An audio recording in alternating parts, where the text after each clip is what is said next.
Hi friends, PK Learns daily current അഫയേഴ്സിലേക്ക് സ്വാഗതം.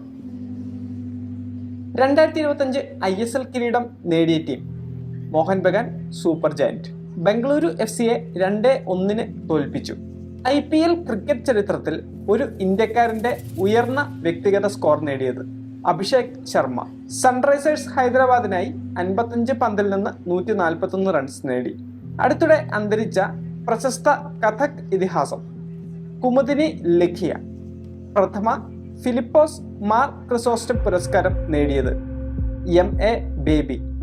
പരിസ്ഥിതി സൗഹാർദ്ദ ഇന്ധനങ്ങളിലേക്ക് മാറാത്ത കപ്പലുകൾക്ക് കാർബൺ നികുതി ചുമത്താൻ തീരുമാനിച്ച സംഘടന international maritime organisation.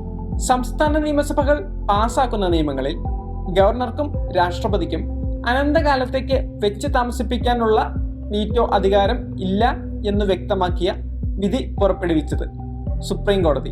JB Pardiwala, R Mahadevan എന്നിവരടങ്ങിയ ബെഞ്ചാണ് വിധി പുറപ്പെടുവിച്ചത്. Kerala adventure tourism promotion society സംഘടിപ്പിക്കുന്ന അന്താരാഷ്ട്ര സർഫിംഗ് ഫെസ്റ്റിവൽ നടക്കുന്നത് തിരുവനന്തപുരം ജില്ലയിലെ ഇടവ വെറ്റക്കട ബീച്ചിൽ